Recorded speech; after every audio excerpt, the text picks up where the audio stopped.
Potential, like you said, is just immense. This is a guy who's a walking 26 and 12, like when he plays. So if you can get that, you could bring him in.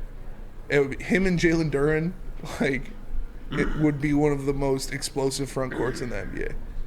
Yeah, so somebody at Twitter was trying to say, like, oh, the fit. What do you mean? The guy can shoot the three. The guy can dribble. What do you mean? He knows how to fit.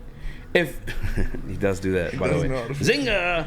But if you have Beef Stew, who actually did shoot the three really well this year, like despite like what we thought on the season, the numbers, I think they ended up around like 32% or something like that, which is like way better than I think anybody expected. But Zion can give you that. There's no way Zion can't give you that. Yeah, for sure. Well, I wouldn't say he can shoot. Well, yeah, if you're having Beef Stew out there, I mean, it's pretty similar. Yeah. Plus, I feel like defense, even with Zion having like the percentage he does have, you gotta understand like defenses are more focused and concentrated on Zion. Yeah, like oh shit, that's Zion Williamson. Yeah, like oh fuck. Like, I was watching the highlights because right when he asked, I was like, let me make sure I'm not like missing anything here. Like, let me watch like a little bit like Zion tape. Like, no, he's him. Like confirmed. Like still doing his thing. Chris. And Bob Johnson says, how did the Blake Griffin trade turn out? Well, that's Blake Griffin. They got to Zion the Williamson. playoffs and Blake had no playmaking. Blake was old. He didn't have a team around him. Like Zion's still young, although he has been injured, and he will have stars around him. He'll have the Kate Cunningham. He'll have a Jaden Ivey. He'll have a Jalen Duren. Like plus, what you gave up for Blake was so much more than this situation. A lot much more. Yeah. Like this would typically be a conversation on this show because I think we kind of dismissed it because we thought you'd have to give up the world and more. Mm-hmm. I think when we last discussed, were saying like Ivy would have to be a part of that. Yeah. Or, this ain't That's that. why I didn't want to do it. Yeah, but this scenario, and again, this is ESPN, so I don't know if this is like rumored again. Them just coming up with some Bush League stuff. Chris, I know you want to speak. I apologize. No, you're good.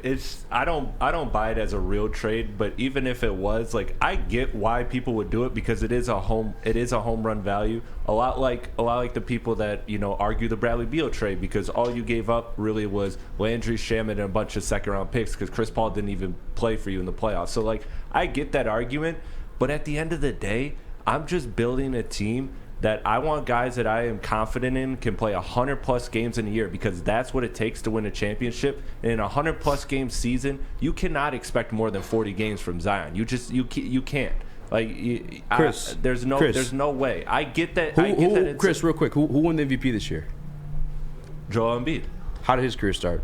His career started with injuries, but I don't like that comparison because that was the first 2 years. No, he's like Jason Tatum. He's like Jason Tatum.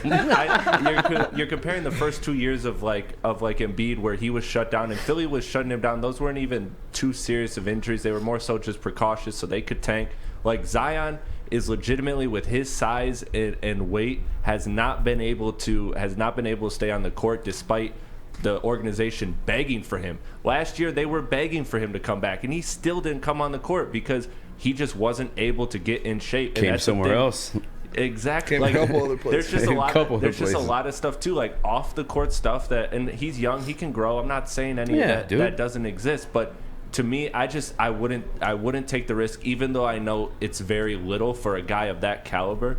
That's how you get a star if you're Detroit. That's how you get a superstar. Without drafting him, that's how you're going to get a superstar if you're Detroit. And he's going to take on this frustrated asset, a guy that is not wanted by the team he's on, but has that star potential. Because you're not just going to land a trade, or you're not going to sign one of these guys in free agency. It's just not going to fucking happen. You're not going to sign a superstar to come play in Detroit in free agency. So when this guy with that potential, and you're not mortgaging your future to bring him in, that's how you would have to do it if you're going to do it.